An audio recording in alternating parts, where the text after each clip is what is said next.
ce moment, nous pouvons passer dans ta présence. Nous voulons te remettre ce culte, Seigneur. Merci parce que c'est toi qui nous rassembles et que c'est toi qui nous donnes la liberté aussi de nous rassembler ici. Nous venons ici pour nous rencontrer autour de toi, Seigneur. Merci. Merci pour ton accueil. Nous prions que ce temps soit édifiant pour ceux qui sont ici, pour ceux qui regardent à la maison. Nous prions vraiment que tu bénisses chacun. Bénis également les enfants qui ont leur petit temps à part avec toi. Amen. Donc les enfants, vous pouvez suivre Stan.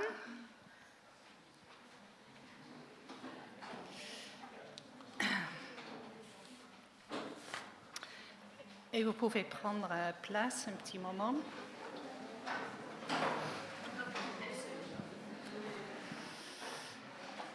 Alors, il y avait quelque chose que je voulais partager avec vous. Voilà, donc je viens de finir une année éprouvante au niveau professionnel. J'avais souvent l'impression de marcher sur des eaux profondes et de perdre pied. L'impression que l'eau me venait jusqu'aux lèvres. Mais le Seigneur n'a jamais lâché ma main. Alors j'ai été touchée quand je lisais Psaume 69. On va lire quelques versets ensemble. Versets 1 à 4. Chant de David, pris dans le livre du chef du choral sur un instrument à cordes. Ô Dieu, sauve-moi. J'ai de l'eau jusqu'au cou. Je m'enfonce dans un fossé plein de boue et je n'ai rien pour me retenir. Puis je coule dans l'eau profonde et le courant m'entraîne. Je suis épuisée à force de crier. Ma gorge est brûlante. Mes yeux se fatiguent à attendre mon Dieu. Verset 14. Et moi je te prie, Seigneur, c'est le moment de m'écouter. Ô Dieu, ton amour est immense. Réponds-moi. Oui, tu es vraiment mon sauveur. Alors je pense que nous avons tous connu des expériences semblables et je pense à tous ceux qui en ce moment passent par des difficultés professionnelles ou familiales ou financières, ceux qui passent par la maladie, par le deuil, par les difficultés spirituelles, ceux qui passent par le doute. Il n'est pas facile de crier Alléluia dans ces moments-là, mais nous pouvons choisir de voir la fidélité de Dieu, car deux choses ne changeront jamais. Dieu est avec nous, toujours, et il est digne de louange, toujours. Alors offrons-lui aujourd'hui un sacrifice de louange, et nous chantons « Si la mer se déchaîne ».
vous asseoir, je lis la suite.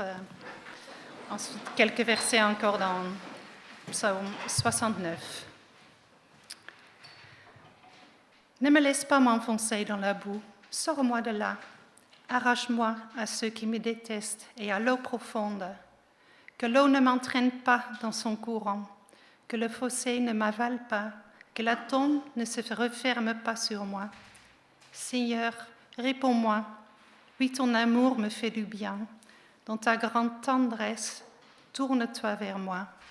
Ne cache plus ton visage à ton serviteur. Je suis très malheureux, vite, réponds-moi. Viens près de moi, sauve ma vie. À cause de mes ennemis, libère-moi. Et moi, je suis malheureux et je souffre, mais ton secours me protégera, ô Seigneur. Je chanterai le nom de Dieu, j'annoncerai sa grandeur en lui disant merci. La louange plaît davantage au Seigneur qu'un bœuf, qu'un taureau avec cornes et sabots. En voyant cela, les gens simples sont dans la joie. Longue vie à vous qui cherchez Dieu. Oui, le Seigneur écoute les pauvres. Il ne rejette pas ses amis quand ils sont en prison. Ciel et terre, et vous, les mers avec tout ce qui remue en vous, chantez la louange du Seigneur. Continuons à offrir au Seigneur notre sacrifice de louange. Nous chantons Mon secours.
Dieu brille dans nos ténèbres. Pas seulement Dieu est digne de louange et est avec nous, mais le Tout-Puissant est au-dessus de tout.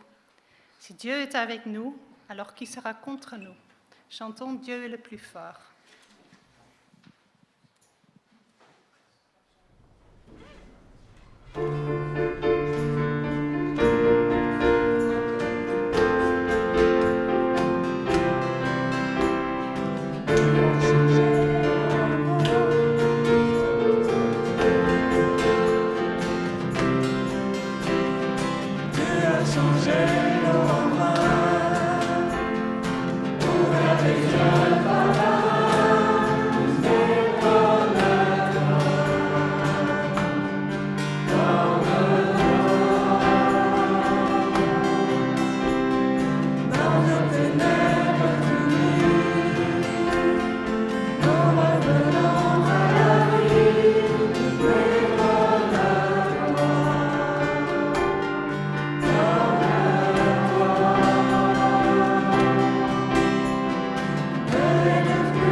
Même si c'est difficile, nous pouvons choisir de dire Dieu est grand. Chantons, je chanterai gloire.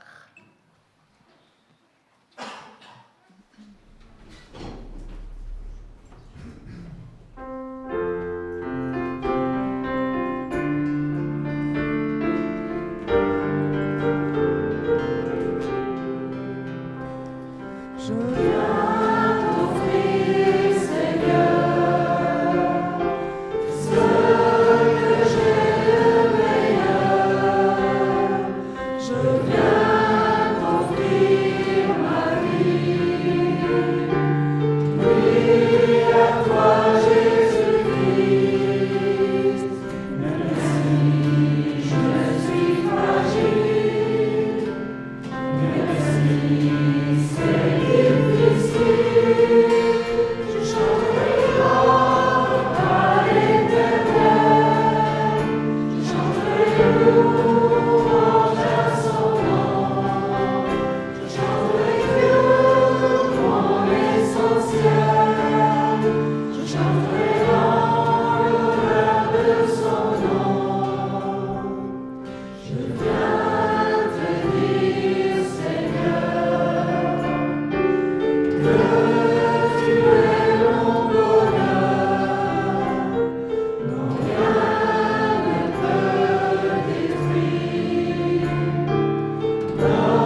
invite à vous asseoir.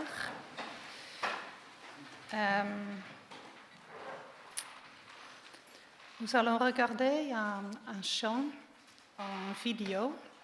C'est en anglais. C'est un avantage pour ceux qui parlent plus facilement l'anglais que le français. Je vais lire la traduction d'abord. Le chant de Lauren Daigle, il s'appelle « Je mettrai ma confiance en toi ». Je lâche prise sur chacun de mes rêves, je les dépose tous à tes pieds. Chaque instant de mon errance ne change en rien ce que tu vois. J'ai essayé de gagner cette bataille, je l'avoue.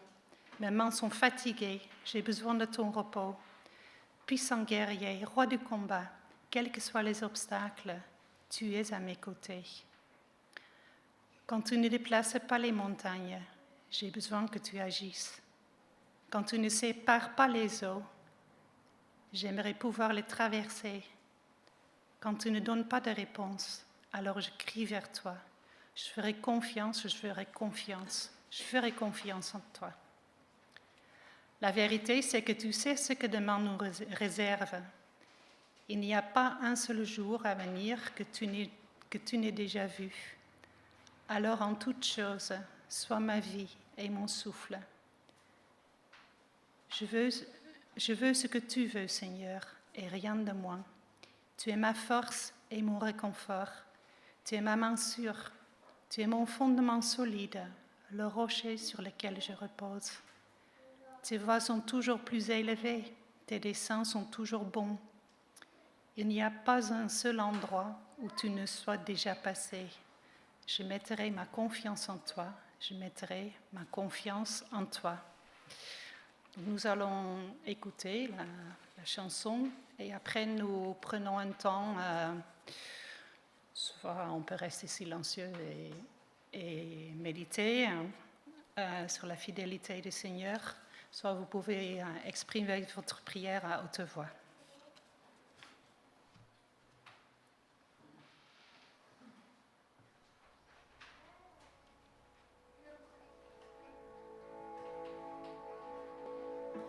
Letting go of every single dream, I lay each one down at your feet.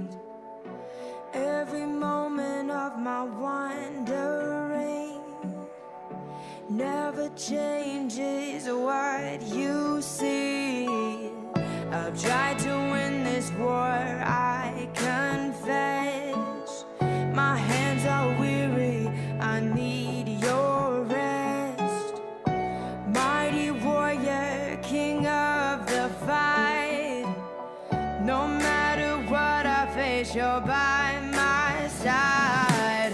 When you don't move the mountains, I'm needing you to move. When you don't part the waters, I wish I could walk through.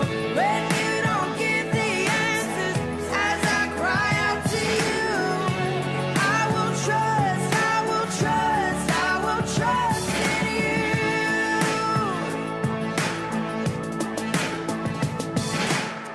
Truth is, you know what tomorrow brings.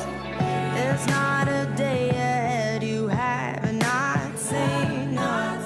So in all things, be my life and bread. I want what you want, Lord, and nothing less. When you don't move the mountains, I'm needing you to move. When you don't part the waters, I wish I could walk through. When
Merci Seigneur pour ta fidélité.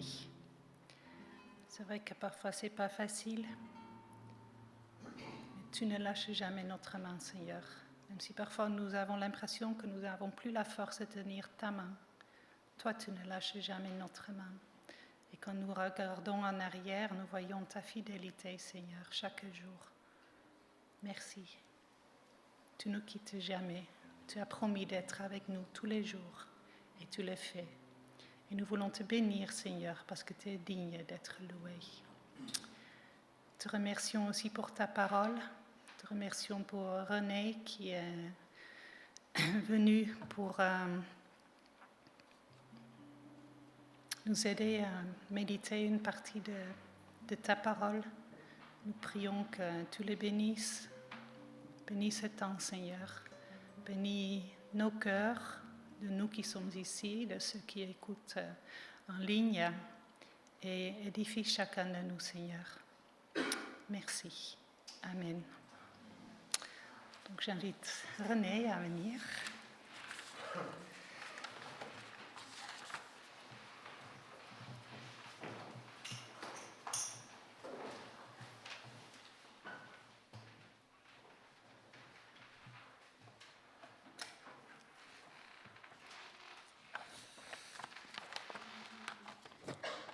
Bonjour à tous. The sermon will be in French today. I do apologize, but you can have a translation. There is a QR code which is going to be projected, I believe, or you can scan it, and then you can have the English version. Okay.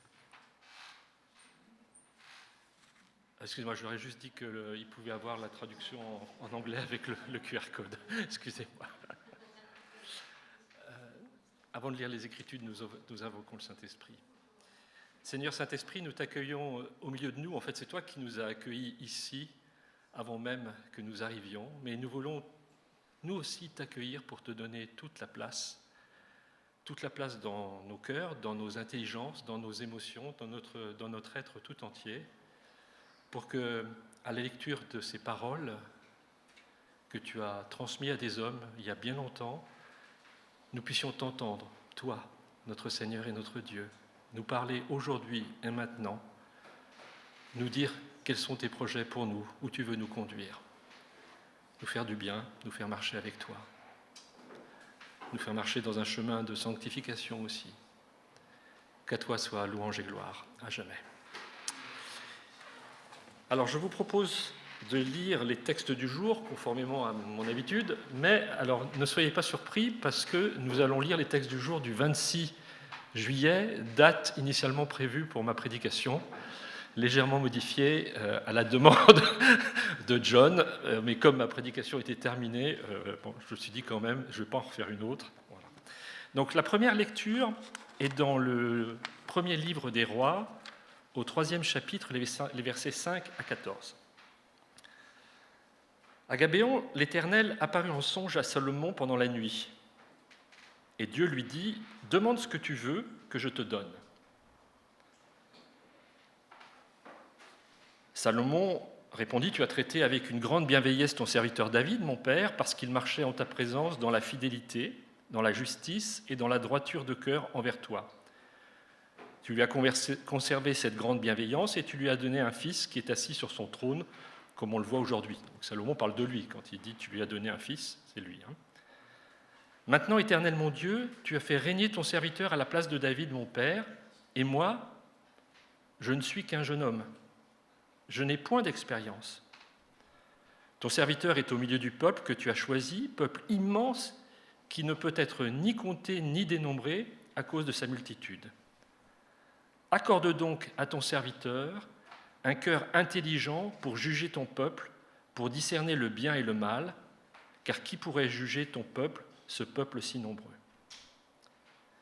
Cette demande de Salomon plut au Seigneur, et Dieu lui dit, puisque c'est là ce que tu demandes, puisque tu ne demandes pour toi ni une longue vie, ni les richesses, ni la mort de tes ennemis, et que tu demandes de l'intelligence pour exercer la justice, voici, j'agirai selon ta parole, je te donnerai un cœur sage et intelligent, de telle sorte qu'il n'y aura eu personne avant toi et qu'on ne verra jamais personne de semblable à toi. Je te donnerai en outre ce que tu n'as pas demandé, des richesses et de la gloire, de telle sorte qu'il n'y aura pendant toute ta vie aucun roi qui soit ton pareil. Et pour accompagner cette lecture, nous lisons dans le livre des Proverbes, au chapitre 3, quelques versets. Tout d'abord les versets 1 à 8. « Mon fils, n'oublie pas mes enseignements et que ton cœur garde mes préceptes, car ils prolongeront les jours et les années de ta vie et ils augmenteront ta paix. Que la bonté et la fidélité ne t'abandonnent pas, lis-les à ton cou, écris-les sur la table de ton cœur, tu acquerras ainsi de la grâce et une raison saine aux yeux des dieux et des hommes. Confie-toi à l'Éternel de tout ton cœur et ne t'appuie pas sur ta sagesse. Reconnais-le dans toutes tes voies et il aplanira tes sentiers. Ne sois point sage à tes propres yeux, crains l'Éternel et détourne-toi du mal. » Et puis un peu plus loin, au verset 13, « Heureux l'homme qui a trouvé la sagesse et l'homme qui possède l'intelligence, car le gain qu'elle procure est préférable à celui de l'argent, et le profit qu'on en tire vaut mieux que l'or. Elle est plus précieuse que les perles, elle a plus de valeur que tous les objets de prix. » Et enfin, toujours dans le même chapitre, au verset 19 et 21, « C'est par la sagesse que l'Éternel a fondé la terre. C'est par l'intelligence qu'il a affermi les cieux. C'est par sa science que les abîmes se sont ouverts et que les nuages distillent la rosée. Mon fils, que ces enseignements ne s'éloignent pas de tes yeux, garde la sagesse et la réflexion. Elles seront la vie de ton âme. » Jusqu'ici, la parole de Dieu.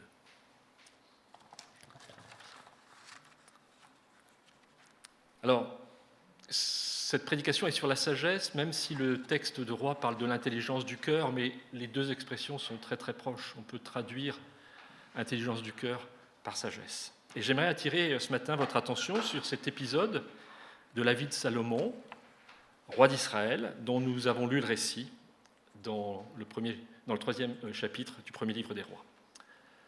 Salomon fait un songe. Il rêve. La Bible est pleine de ces révélations qui se font à travers des songes ou des visions. Nous n'y sommes plus habitués dans notre pays et même dans nos églises. Et pourtant, Dieu continue à parler par vision et par songe à des hommes et des femmes à travers le monde. Comme nous le montrent par exemple les nombreux musulmans qui se convertissent à Jésus, qui donnent leur vie à Jésus, à la suite d'expériences de cette nature. Ils ont une vision, ils ont un songe, et ils savent qu'en face d'eux, c'est Jésus. Alors nous, ça nous paraît maintenant éloigné de ce qu'on vit, mais ça existe encore dans le monde, et Dieu agit encore comme ça.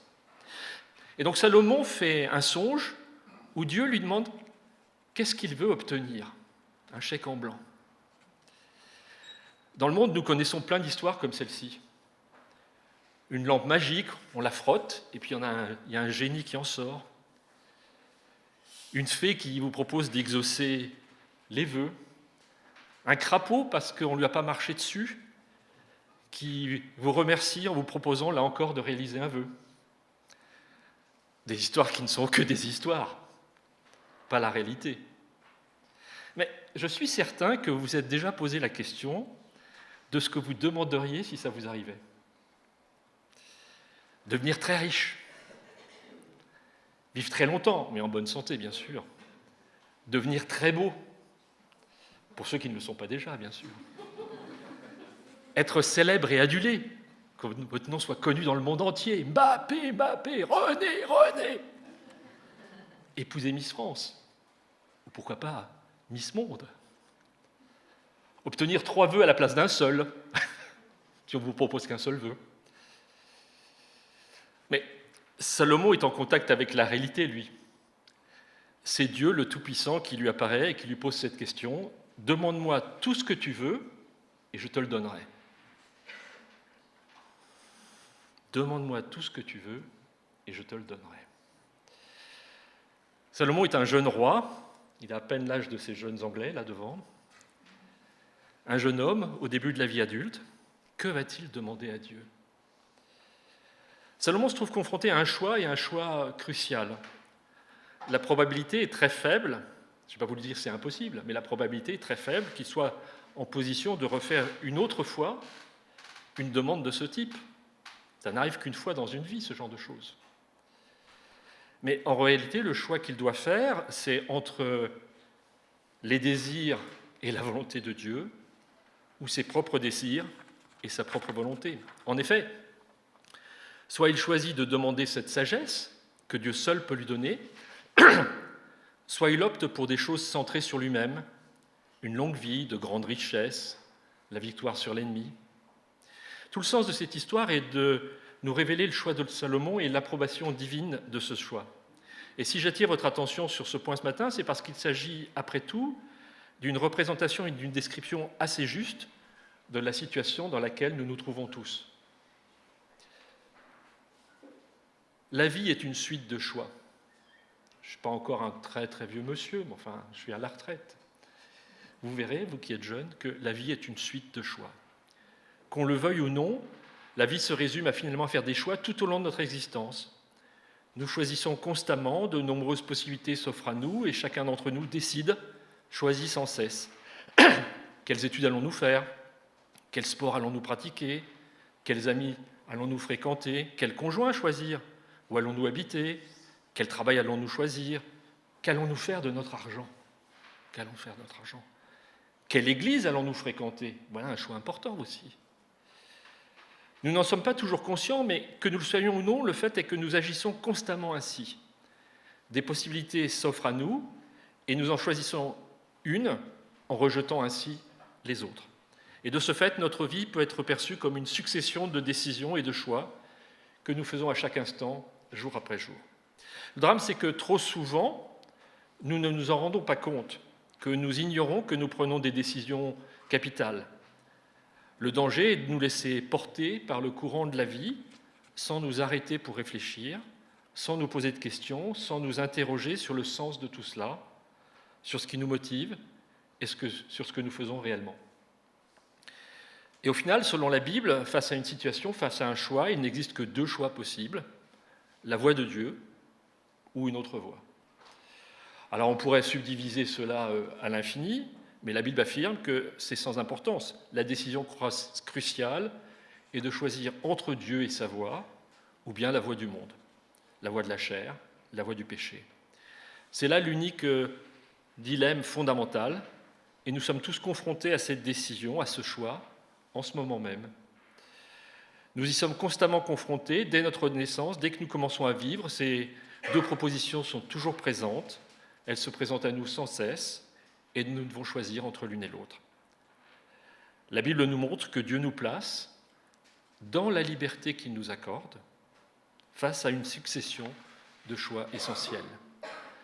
Il l'a affirmé dès l'aube de l'histoire, l'a répété dans la loi, l'a confirmé par les prophètes. « Voici, j'ai mis devant toi la vie et la mort, mais toi, choisis la vie. Le Seigneur de Jésus-Christ ne cessait de prêcher la même chose. Il dit, il faut entrer par la porte étroite ou par la porte large. Il y a le chemin étroit et le chemin large. On bâtit sa maison sur le roc ou sur le sable. On a fait le plein d'huile de sa lampe ou on a oublié de le faire. Cette idée des choix et de leurs conséquences est omniprésente dans son enseignement. Cela se retrouve dans tout le Nouveau Testament et nous sommes tous, à mon avis, confrontés à cette question. Allons-nous vivre selon la vision de Dieu, de la vie, selon sa sagesse, ou bien allons-nous la rejeter et nous fier à notre propre sagesse, à notre propre compréhension et à nos propres idées sur la vie et l'existence? Et ne l'oublions pas, tous nos choix sont faits en présence de Dieu, sous son autorité et sous son jugement. Tout au long de notre existence, nous sommes constamment sous le regard de Dieu. Tout est nu et exposé aux yeux de celui à qui nous devons rendre des comptes, dit l'Écriture. Nous ne pouvons ni lui échapper, ni l'éviter. Toute notre vie se déroule comme en sa présence et sous son regard. Et nous nous trouvons donc dans la même situation que le jeune Salomon au début de son règne. La question qui s'impose à moi est donc la suivante. Quel a été mon choix? Quel a été notre choix? Où en suis-je ce matin? Où en sommes-nous ce matin? De quel côté sommes-nous? Sommes-nous pour Dieu? Cherchons-nous sa sagesse, son mode de vie? Ou avons-nous choisi l'autre voie, celle qui représente le monde et ses influences?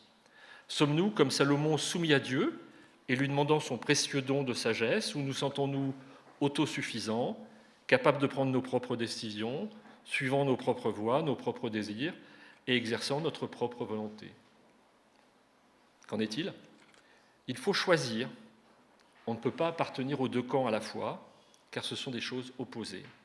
Dieu lui-même les oppose, et nous sommes tous soit d'un côté de Dieu, soit de l'autre.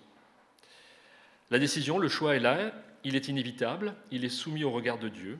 Quelle est notre décision? Il est évident que pour la grande majorité de nos concitoyens, la grande majorité des personnes dans le monde, le choix se porte sur le monde, la chair, le péché. Il n'y a aucun intérêt pour Dieu, aucun désir de le connaître, aucune volonté de le suivre. Et ce choix est clairement et manifestement à l'opposé de celui de Salomon. Mais je peux entendre les objections, tout ça c'est des vieilles lunes. Pourquoi devrions-nous suivre l'exemple de Salomon? Pourquoi nous, hommes du XXIe siècle, devrions-nous approuver la décision de Salomon? Pourquoi choisir la sagesse de Dieu plutôt que tout le reste? Et je vous propose d'explorer ce matin comment la Bible éclaire les critères de ce choix. En préambule, notons que la Bible oppose constamment la sagesse au péché. Le pécheur est qualifié d'insensé, c'est-à-dire d'homme dépourvu de sagesse. À l'inverse, selon le Seigneur, l'homme sage est celui qui bâtit sa maison sur le roc, celui qui cherche Dieu. Il est celui qui met en pratique l'enseignement du Seigneur Jésus-Christ. Alors, je voudrais poser quelques hypothèses ou quelques postulats avec vous ce matin. Le premier, c'est que choisir la sagesse, c'est être réellement humain.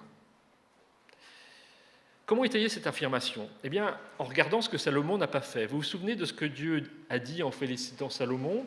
Il a dit « Voici, j'ai agi selon ta parole. » Et Dieu lui répondit « Puisque tu n'as demandé cela sans demander pour toi une longue vie, ni des richesses, ni la mort de ton ennemi, mais la sagesse pour apprendre le discernement, voici, j'ai agi selon ta parole. » Et le contraste qu'on voit ici est un contraste opéré par Dieu. Que veulent les gens dans le monde? Eh bien, ils veulent vivre longtemps. Ils veulent avoir beaucoup d'argent pour pouvoir profiter de cette vie, s'offrir des plaisirs, acheter tout ce qui leur procure du plaisir. Ils veulent également que les gens autour d'eux servent leurs attentes et leurs besoins. Et puis ils veulent la paix, on le voit en ce moment, les gens veulent la paix, mais pourquoi? Pour que le prix de l'essence baisse. Le monde aspire à la paix, bien sûr, mais il y aspire parce que les gens souhaitent vivre longtemps, pleinement, sans être dérangés.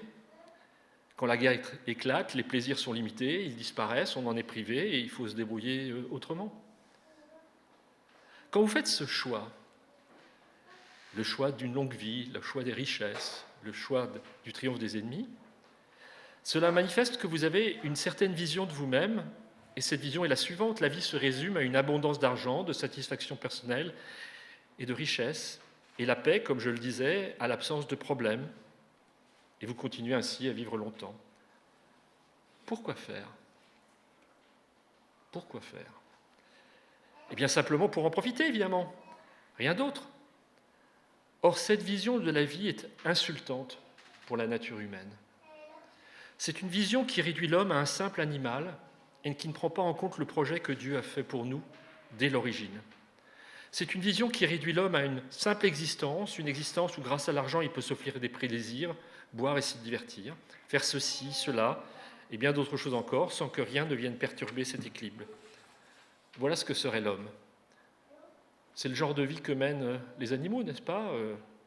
Ils mangent, ils boivent, ils donnent libre cours à leurs instincts. C'est purement animal. Si un homme affirme que rien n'a d'importance en ce monde, si ce n'est que de prolonger sa vie, qu'il ait toujours de l'argent en abondance pour acquérir ce qu'il désire et que rien ne doit jamais perturber cet équilibre, c'est une vision qui ignore tout ce qu'il y a de grand, de noble, de merveilleux et de glorieux chez l'homme.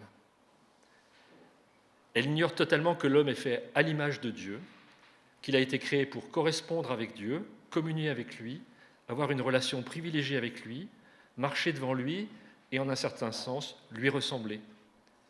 Elle ne tient absolument pas compte de tout cela. Elle exclut de son champ d'action tout ce qu'il y a de plus élevé, de plus noble et de plus exaltant dans l'humanité. Le deuxième postulat que je souhaiterais poser, c'est que ne pas choisir la sagesse, c'est un choix profondément égoïste.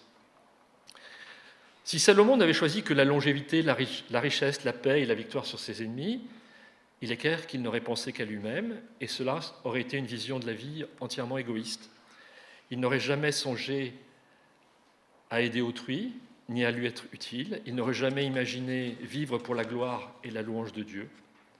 Mais vous remarquerez le contraste que Salomon offre avec tout cela. Il remercie Dieu et le loue, puis il confesse en toute humilité sa faiblesse et ses limites, qui l'empêchent de répondre à sa vocation, à l'appel de Dieu pour lui. Il veut être fidèle à l'appel, il veut être un bon roi, il veut servir le peuple, il veut être utile, améliorer leur vie, il veut contribuer à un monde meilleur. C'est pourquoi il demande la sagesse, pour pouvoir être à la hauteur de sa vocation, pour accomplir la mission que Dieu lui a confiée. Vous voyez, son point de vue n'est ni égoïste ni égocentrique, il ne se préoccupe pas uniquement de lui-même. Accorde-moi une longue vie afin que je puisse continuer à vivre, accorde-moi une grande richesse afin que je puisse en profiter, donne-moi la paix, vainc mes ennemis afin que je puisse en jouir pleinement. Il rejette tout cela, il ne pense pas qu'à lui-même. Je me demande si ce n'est pas la tragédie du monde moderne, l'égoïsme, l'individualisme exacerbé, la recherche de soi et de son intérêt personnel. N'est-ce pas là la cause de beaucoup de nos problèmes, chacun pour soi ? On dit, regardez les partis et les hommes politiques. Quand vont-ils enfin penser au pays ? Ils ne pensent qu'à eux, à leur carrière, à leur avancement, à devenir président, ministre. Pour servir ? Non, pour se servir. Mais n'est-ce pas là l'essence même du péché, se mettre avec ses désirs au centre du monde, donner la priorité à ses désirs, à son bien-être, à son propre plaisir, à sa propre jouissance ? Vous savez, il y a d'horribles souffrances dans ce monde, il y a des gens qui ont le corps et le cœur brisés. Et pourquoi ? Sans doute à cause de l'égoïsme de quelqu'un qui ne se soucie des sentiments de personne d'autre que des siens. On désire posséder, on en veut toujours plus, égoïsme, égocentrisme. Choisir la sagesse, c'est faire le bon choix, un choix noble, désintéressé et altruiste qui prend en compte autrui.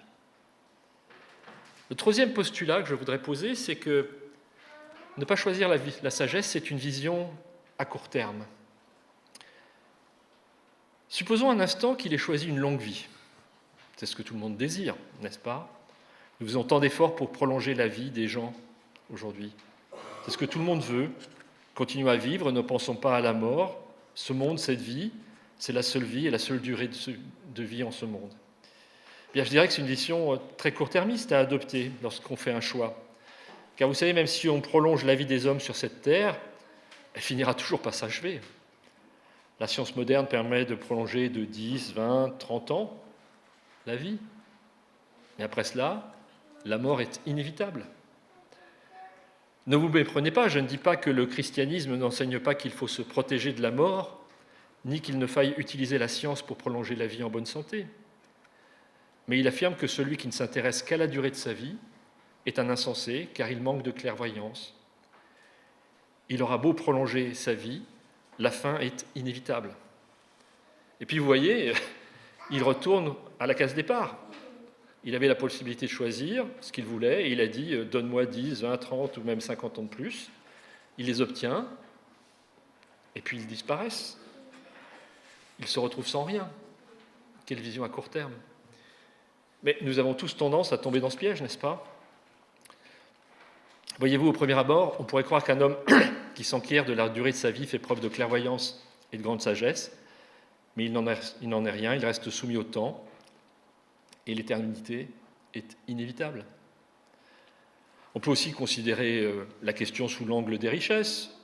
Les richesses, c'est bien beau, mais un jour vient inévitablement où on doit les abandonner.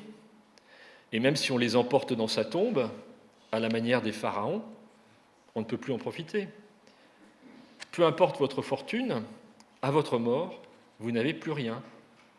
Vous laissez toutes vos richesses derrière vous en ce monde. Vous ne pouvez emporter ni argent, ni terre, ni maison, ni bijoux, ni iPhone, ni PlayStation, ni quoi que ce soit d'autre au moment du passage. C'est un billet aller simple, sans bagage, comme dans les compagnies low cost. Délivre-moi de mes ennemis, donne-moi la victoire sur eux. C'est possible, mais il reste toujours un ennemi. Le dernier ennemi à vaincre, c'est la mort. Tous les autres ennemis ne sont que des humains et leur présence est éphémère. Et voici un ennemi qui demeure, qui persiste, l'ultime ennemi. Ainsi même, si vous avez vécu une vie paisible et tranquille, il faudra livrer ce dernier combat. Il vous faudra encore affronter cet ennemi inexorable et inévitable. Folie des hommes de ce monde qui rejettent la sagesse divine et choisissent d'autres voies. Le choix de la sagesse est le seul fondamentalement correct. Alors demandons la sagesse pour suivre la volonté de Dieu. Pourquoi devrions-nous choisir la sagesse? Pourquoi Salomon a-t-il choisi la sagesse? Avant tout, c'est l'ampleur de la tâche qui nous attend. Dans le cas de Salomon, il dit « Tu m'as confié cette tâche immense, accorde-moi donc un cœur intelligent afin que je puisse discerner le bien du mal, car qui est capable de juger ce peuple immense que tu as choisi ?» C'est une tâche colossale que de discerner entre le bien et le mal, et pas seulement pour juger, mais pour vivre. Qui suis-je pour l'accomplir? Pour essayer de répondre aux questions « Qu'est-ce que la vie? Qu'est-ce que l'homme? Qui suis-je? Qu'est-ce que je fais ici? Qui suis-je vraiment ?» Pour répondre à ces questions, j'ai besoin de sagesse. Et celui qui prend le temps de réfléchir se pose inévitablement ces questions. Qu'est-ce que la vie? Quel est son but? Quel est son sens? Que fais-je en elle? Où vais-je? Et malgré tous ses efforts, l'homme ne parvient pas à le comprendre. Il médite, il n'arrive à aucune conclusion, il consulte les philosophes, ils ont leurs théories et elles se contredisent, et il reste là à se demander qu'est-ce que c'est, et il ne le sait pas. Avez-vous déjà réfléchi à la chance incroyable d'exister? Vous arrive-t-il de vous interroger sur le sens de la vie? Mais nous avons, vous et moi, un juge entre le bien et le mal. Car le monde essaye de nous séduire et de nous attirer. Nous lisons les journaux, nous regardons la télé, voyons les publicités. Elles nous interpellent depuis les panneaux d'affichage et les écrans en nous intimant une façon de vivre. Et le monde autour de nous nous appelle « Venez avec nous, faites comme nous ». Et de l'autre côté, l'appel du Seigneur. Et nous voilà cherchant à savoir ce qui est juste. Comment discerner le bien du mal? Comment lutter contre le monde, la chair et le péché? Comment cesser de faire ce qui me détruit et me fait honte? Comment dire non au mal? Comment maîtriser ce qui en moi s'y accroche, s'y affronte et le désire? Comment y faire face? N'est-ce pas là une partie de la tâche qui nous est assignée? Toutes les richesses du monde sont inutiles dans ce combat. La sagesse pour pouvoir vivre dans ce monde de manière juste, saine, droite, morale et pure. Mais la sagesse, et je suis désolé de vous le dire également, pour mourir. Et si réfléchir à la vie est l'essence même de la sagesse, réfléchir à la mort l'est tout autant. Pour la Bible, nous retrouverons Dieu. Comment nous présenter devant lui? Comment y parvenir? Que ferons-nous de notre passé? Que dirons-nous de notre vie sur terre? Que dirons-nous lorsque Dieu nous demandera « Je t'ai donné une âme, qu'en as-tu fait ? Est-elle pure ? Es-tu en communion avec moi ? Me connais-tu ? Comment as-tu vécu ? Quel bien as-tu accompli ? Quel mal as-tu évité ?» Une tâche colossale devant nous. La vie n'est qu'un voyage, ce n'est qu'un pèlerinage. Nous ne sommes tous que des étrangers et des pèlerins, nous ne sommes que des compagnons et des voyageurs vivant sur le regard de Dieu et nous poursuivons notre chemin pour le rencontrer et comparaître devant lui en jugement. Pour terminer, je voudrais souligner l'attitude de Salomon qui a pris conscience de sa propre faiblesse, confronté à la tâche. « Qui suis-je » dit-il, « je ne suis qu'un enfant et je ne sais ni comment aller, ni comment entrer. » L'homme qui se tourne vers Dieu et lui demande cette sagesse est celui qui prend conscience de son impuissance totale et absolue. Il se retrouve face à face avec la tâche et l'exigence que Dieu lui impose. Qu'arrive-t-il à celui qui a choisi la sagesse ? Il a reçu exactement ce qu'il demandait. Si vous vous considérez comme un pécheur désespéré, impuissant et indigne aux yeux de Dieu, et que vous vous êtes tourné vers lui en demandant la sagesse qui vous manque et dont vous avez besoin pour savoir comment agir, il vous l'accordera. Il vous l'accordera.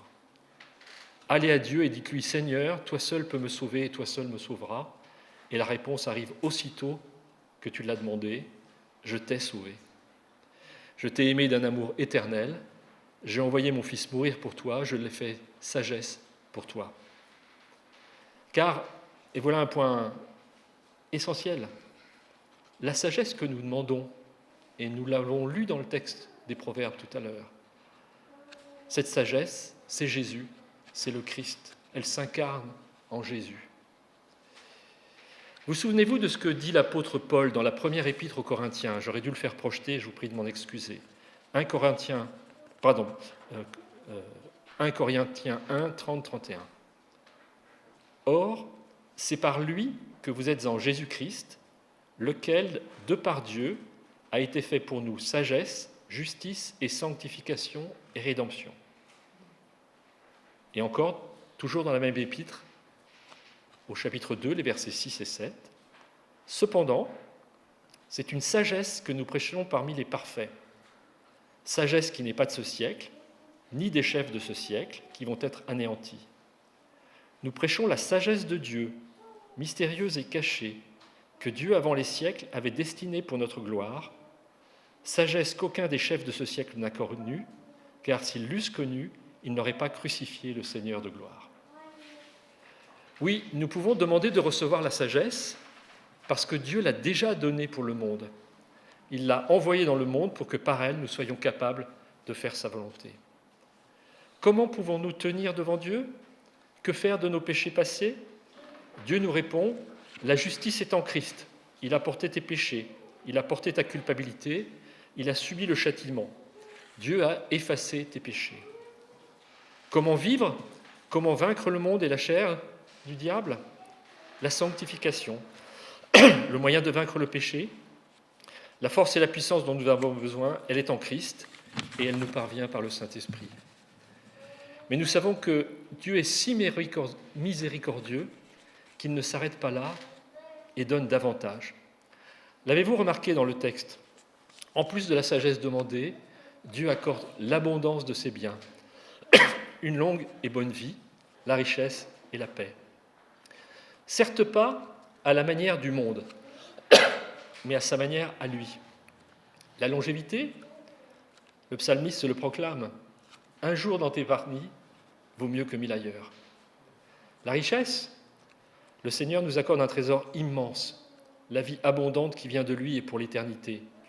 Et Paul nous dit, « J'ai tout, je suis dans l'abondance. » La paix, « Je vous me donne ma paix, dit le Seigneur. » Pas une paix à la manière des hommes, mais la vraie paix réconciliée avec le Père. Oui, aspirons à la sagesse, demandons-la, recevons-la, acceptons-la en et par Jésus-Christ, et le reste, tout le reste nous sera donné en plus avec abondance et générosité. En son Fils, le Seigneur Jésus-Christ, qu'il a fait sa sagesse et qui deviendra votre sagesse, votre justice, votre sanctification et votre rédemption. Amen. Nous prions avant de chanter un cantique.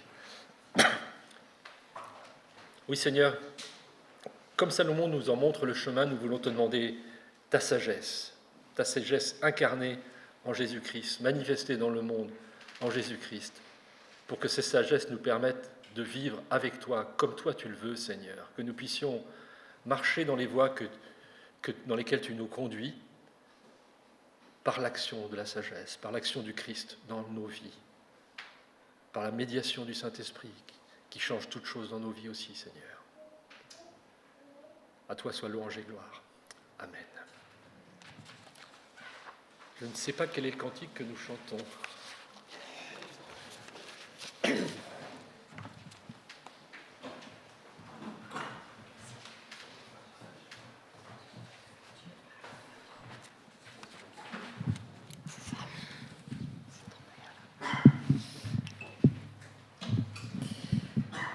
Merci beaucoup René, merci pour ce message à emporter dans la semaine et à méditer. On va d'abord faire quelques annonces qui ne seront pas affichées, c'est ça. Déjà, nous pouvons offrir aussi financièrement, redonner à Dieu tout ce qu'il nous a donné dans sa richesse.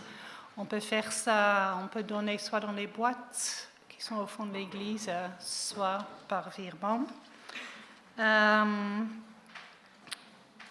John me demande aussi de rappeler que vous pouvez toujours donner pour la course des héros, pour le sel.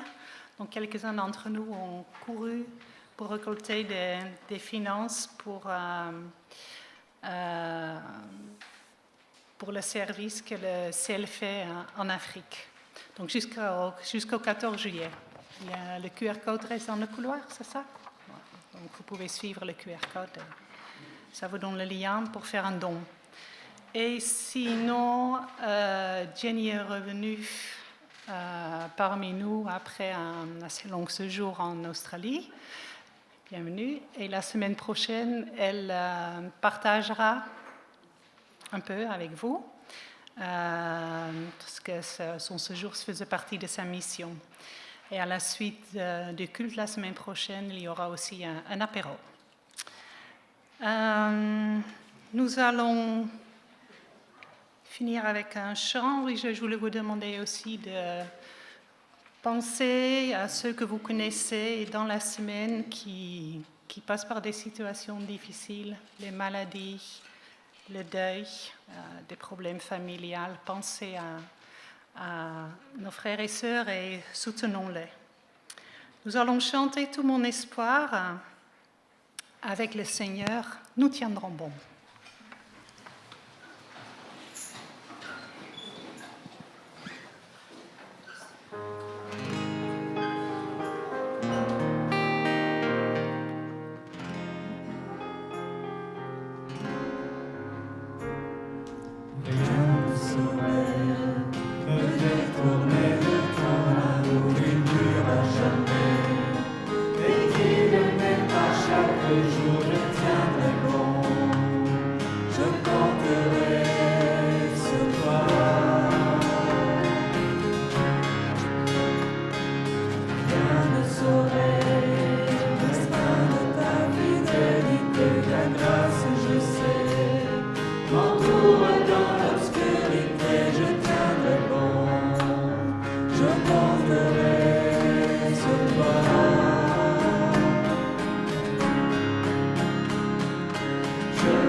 Et sur ça, avec le Seigneur, je vous souhaite une très bonne semaine. Merci les musiciens d'avoir relevé tous ce défi aujourd'hui. Merci les techniciens. Bonne semaine à tous.